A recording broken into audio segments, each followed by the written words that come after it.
Hi guys, magandang araw sa inyo guys. Ito guys, so, magmerinda tayo ng ano guys, gulay. Yan. Gulay yung guys, gulay. Yung gulay yung guys nga ano, nung halo-halong gulay to guys. Yung gulay nga ano, nung tawag yan. Yung may upo, itong upo. Yan, may upo siya. Tapos may alugbati, saluyot, at saka may ano pa tawag to, itong isa na to, kulitis. Yan, may kulitis siya guys, may kulitis pa. Tapos nanuan ng kamatis. Yan. Tapos ginisa ko guys, sa ano, sa sardinas. Yan, gulay lang guys ang ano natin kakainin, rindahin, para iwas tayo sa high blood guys. Kay so taas yung dugo natin, kailangan gulay-gulay naman tayo guys, para at least yung natin yung mga ano, resistensya sa katawan natin.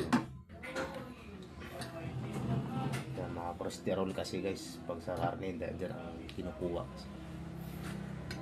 Ito na guys ang ano ko para malakas ako guys, dagdag lakas yung katawan ko.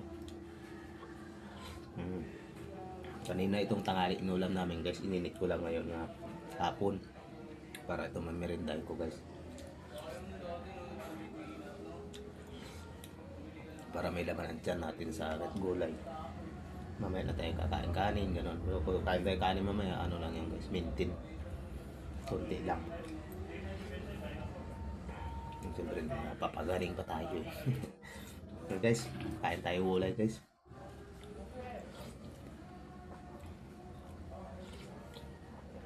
Itong gulay guys nga walang lasa, pero tintimpla ko konti para makaroon lasa naman.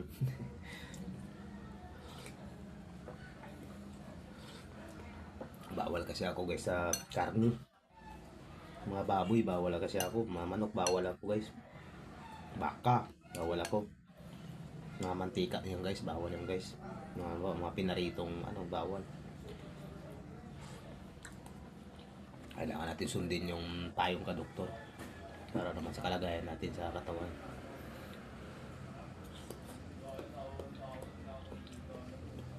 Kung mahal pa natin ang sarili natin, ang buhay natin, sundin natin ang pinapayang para lalo pa tayo tumagal sa mundo at saka mahaba pang buhay natin. Kung hindi tayo magsunod, wala.